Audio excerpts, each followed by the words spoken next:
करने लगे। तब शिव एवं गिरजा ने ऐसा प्रेम बढ़ा कि उन्हें रात दिन व्यतीत होते हुए कुछ भी न जान पड़े। यह दशा देखकर सब देवता मेरे पास आए। तब मैं भी चिंतित होकर उन सबको साथ लेकर विष्णु जी के पास पहुंचा और स्तुति करने के पश्चात सब वृत्तांत उन्हें कह सुनाया कि शिव जी 1 सहस्त्र दिव्य वर्षों से विहार करते रहे हैं। पता नहीं ऐसे विहार से कैसा पुत्र उत्पन्न होगा। आप ही कि शिव जी का वीर्य किसी प्रकार से पृथ्वी पर गिर पड़े जिससे गिरजा से पुत्र ने उत्पन्न होने पावे, नहीं तो वह ब्रह्मांड भर को जलाकर भस्म कर देगा। यह सुनने के पश्चात मैं तो अपने घर चला गया तथा अन्य देवता कैलाश पर्वत को चले गए। देवताओं ने शिव जी के द्वार पर जाकर उन्हें आवाजें दी। तब शिव जी बाहर निकल कर आए। उस समय देवताओं ने प्रणाम करके स्तुति की और कहा, हे प्रभु, अब आप संसार को पवित्र करें। शिव जी देवताओं का आश्चर्य समझकर कहने लगे, मैंने तुम्हारे मनोरथ को अच्छी तरह समझ लिया है। तुमने व्यर्थ ही मेरे आनंद में विघ्न डाला है। यह बहुत ही बुरा हुआ।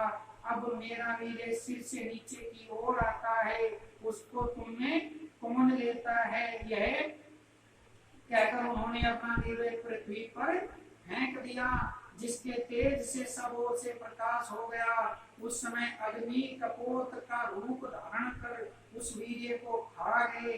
फिर जब वे उड़कर आकाश को चले तो उस वीर्य को धारण करने की शक्ति ने पाकर उन्होंने पृथ्वी पर फेंक दिया। उसके गिरने से पहाड़ भी कांप उठा। इस प्रकार स्कंद की उत्पत्ति हुई, जिसके विषय में हम पहले बता चुके हैं। हे नारद, अब हम तुम्हें गणपति के विषय में बतलाते हैं। इस घटना के घटते समय शिव जी ने सब देवताओं से कहा कि तुम लोग शीघ्र ही हमारे पास से भाग जाओ। ऐसा न हो कि गिरजा इस बात को जानकर तुम पर क्रोध करे।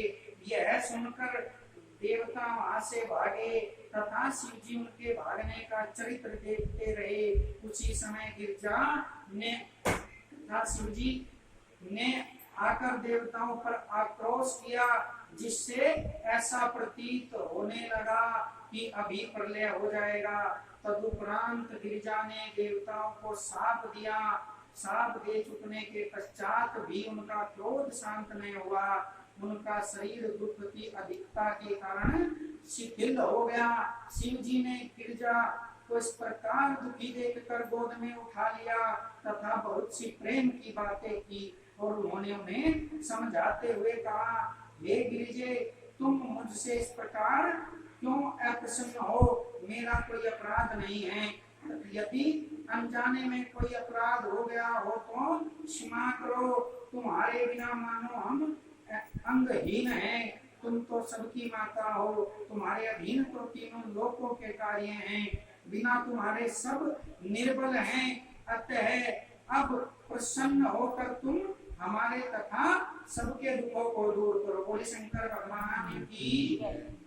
चतुर्थ खंडे 15वां अध्याय। ओम शिव शिव, ओम शिव शिव। ओम ब्रह्मा जी बोले, ओम हे नारद। शिव जी के ऐसे वचन सुनकर गिरजा बोली, हे नाथ, क्या आप मेरे दुख को नहीं जानते? संसार में संतानहीन होने के बराबर कोई दुख नहीं है। मेरा पहला जन्म बिना संतान के ही व्यतीत हो गया। अब यह जन्म भी उसी प्रकार बीतना चाहता है। देवताओं ने मेरे साथ छल करके मुझे बांझ बनाकर मुझे बहुत दुख पहुंचाया है। यदि पुत्र न हो तो संसार के सहस्त्रों ऐश्वर्यों पर धिक्कार है। जब गुणवान पुत्र उत्पन्न हो तो होता है, तभी लोक में शुभ कर्मों का फल प्राप्त हुआ प्रतीत होता है। यह कहकर गिरजा बहुत रोई। तब शिव जी ने गिरजा को उठाकर हृदय से लगाते हुए कहा, हे गिरजे, हम तुमको ऐसा उपाय बताते हैं जिससे तीनों लोकों में सब कार्य पूर्ण होंगे। मैं विष्णु तथा ब्रह्मा सब जिससे उनके वश में है, हम उसको अपना गुरु अर्थात गणपति कहते हैं। वह हमारा मुख्य रूप है जिसकी सेवा से समस्त दुख दूर होकर सुख की प्राप्ति होती है। तुम 1 वर्ष तक उनका व्रत करो तो तुम्हारा मनोरथ सफल हो जाएगा। उनका नाम ही समस्त कष्टों को दूर करने वाला तथा आनंददायक है। वह व्रत कृष्ण पक्ष की चौथ को किया जाता है। वह व्रत गणेश चौथ का व्रत कहलाता है। उस व्रत को रखकर पवित्रता पूर्वक चंद्रमा के उदय होते हैं ही पूजन करें। वह व्रत समस्त व्रतों का ने भी इसी व्रत द्वारा कपिल नामक विष्णु अवतार को प्राप्त किया। वशिष्ठ की स्त्री ने भी यह व्रत करके शक्ति नामक पुत्र को उत्पन्न किया। इसी प्रकार व्रत के अभाव से अनेक मनुष्यों ने पुत्र प्राप्त किए हैं। गिरजे तुम भी इसी व्रत के प्रभाव से आवश्यक ही पुत्र प्राप्त करोगी। गिरजा ने शिव जी के मुख से गणेश चौथ के व्रत की महिमा को सुना। प्रसन्न होकर कहा, हे स्वामी, मैं अवश्य ही यह व्रत करूंगी, परंतु आप इस व्रत के सब नियम क्रिया आदि विस्तार पूर्वक कहें। शिव जी बोले, हे देवी, कृष्ण पक्ष की चतुर्थी को शुद्ध अध्याय से प्रातः काल उठकर स्नान करें तथा जो हमारा मनोरथ पूर्ण करना। हे गणपति, हमारा व्रत बड़ी प्रकार से पूर्ण हो जाए और हमारे सब दुख दूर हो जाए।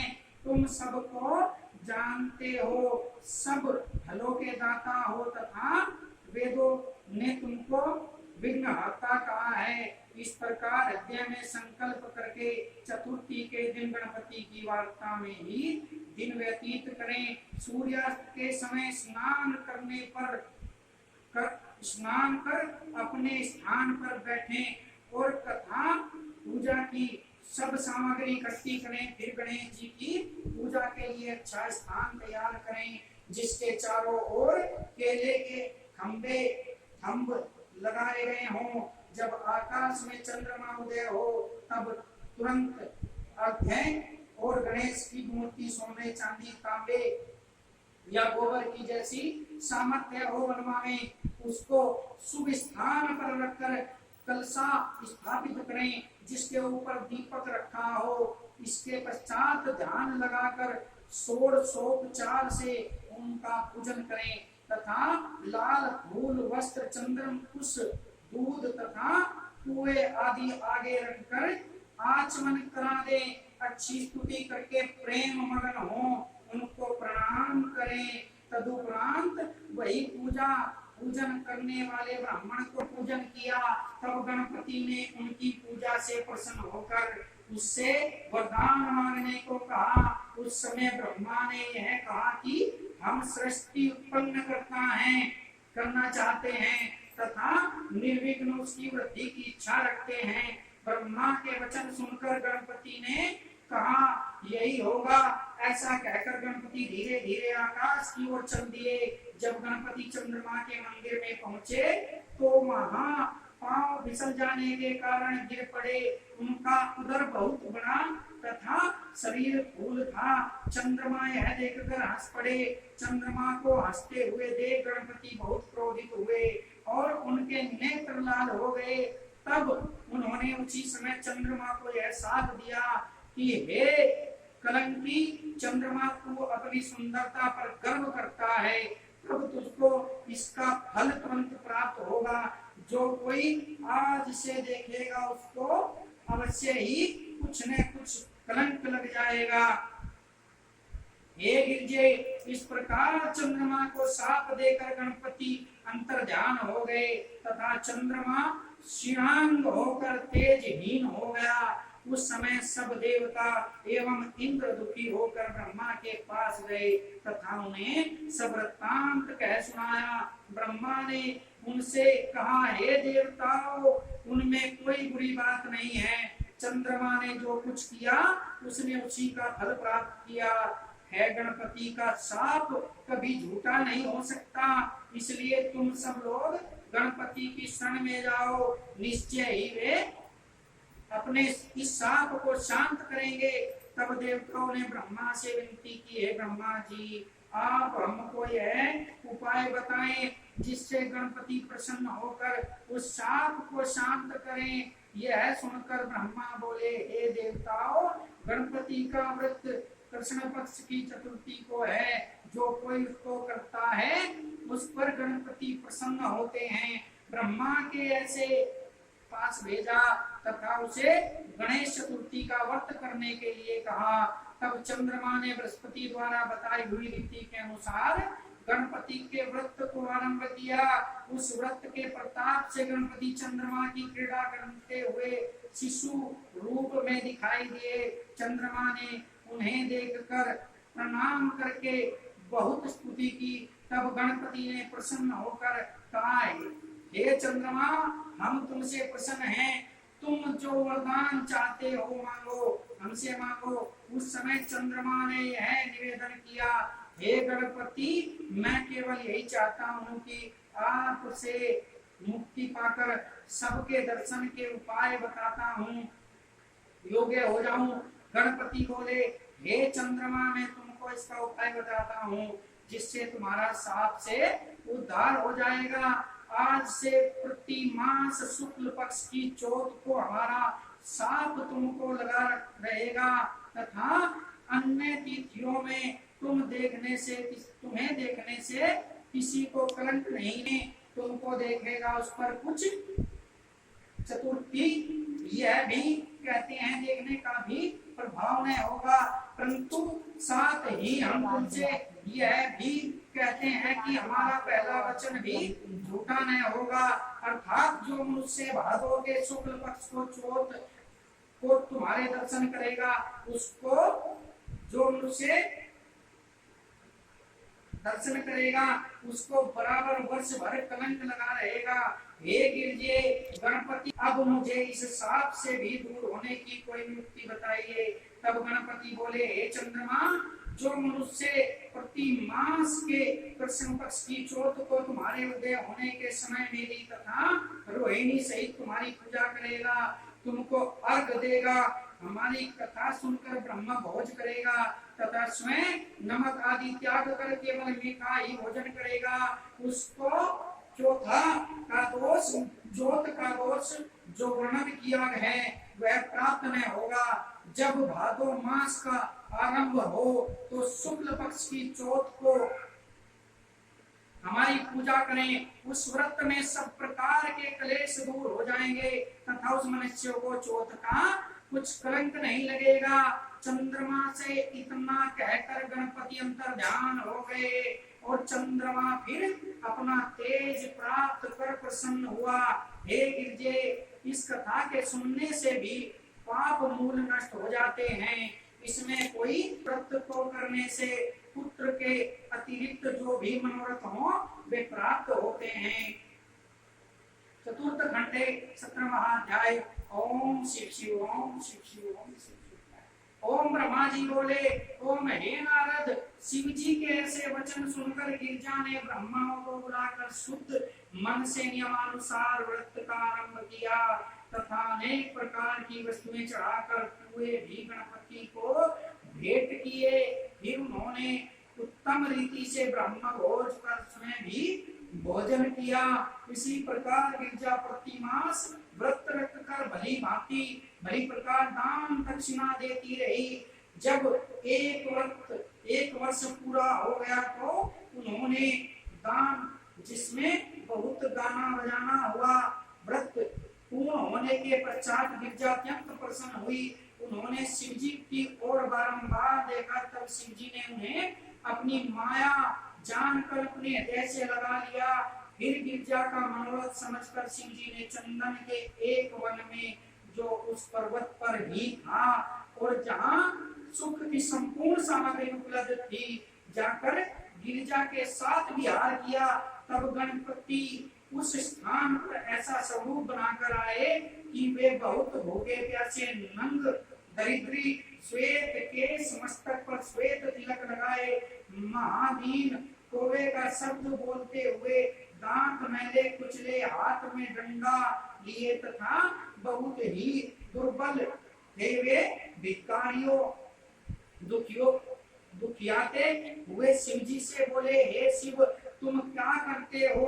7 दिन से हमने कुछ नहीं खाया है, सो हम बहुत भूखे हैं, हमें भोजन चाहिए, तुम हमें भोजन कराकर जल पिलाओ। यह सुनकर तुरंत उठ खड़े हुए, जिससे उनका वीर्य उसी स्थान पर गिर पड़ा।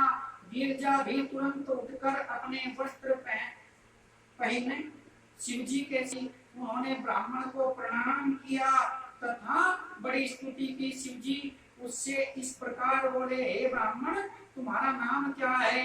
हमारा सौभाग्य है जो तुम यहाँ पधारे। इस समय तुम यहाँ अतिथि रूप में हमारे यहाँ आए हो। अतिथि की सेवा के सुख से बराबर अन्य कोई धर्म नहीं है। गिरिजा ने भी यह कहा, हे ब्राह्मण ऐसी धूप में तुम कहाँ से पधारे हो? जो गृहस्थ अतिथि के चरणों को जल से धोकर उस चरणामृत को पीता है, उसे सब तीर्थों का फल प्राप्त होता है। यह सुनकर उस ब्राह्मण ने कहा, हे गिरजे तुम धन्य हो, मैं बहुत ही भूखा प्यासा हूँ, कृपा कर तुम मुझको भोजन तथा जल दो। गिरजा ने उसी समय ब्राह्मण को उत्तमोत्तम भोजन कराए। भोजन करने के पश्चात ब्राह्मण ने तृप्त होकर प्रसन्नता पूर्वक कहा, हे गिरिजे तुम्हारी कामना पूर्ण हो, तुमको संसारी रीति के विरुद्ध ऐसे ब्राह्मण पुत्र की प्राप्ति हो जो गर्भ से उत्पन्न हुआ हो। यह कहकर वह ब्राह्मण अंतर्ध्यान हो गया। तदुपरांत गणपति शिव गिरजा की शैया में जहाँ वीर्य पड़ा हुआ था, वहाँ मुख्य रूप से प्रकट हुए थे।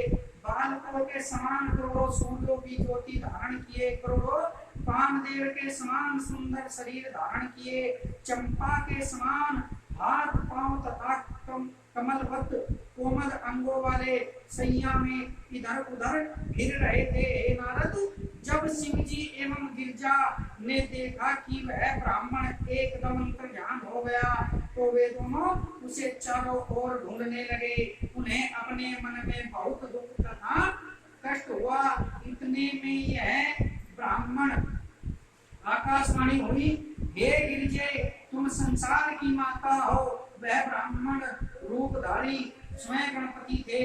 वे तुम्हारे व्रत से प्रसन्न होकर अब शिशु के समान तुम्हारे बिछोने पर पड़े हैं। तुम उन्हें जाकर देखो, योगी जिसका ध्यान करते हैं वे तुम्हारे पुत्र हुए हैं। अब घर में जाकर आनंद मनाओ। यह आकाशवाणी सुनकर गई, वहां देखा कि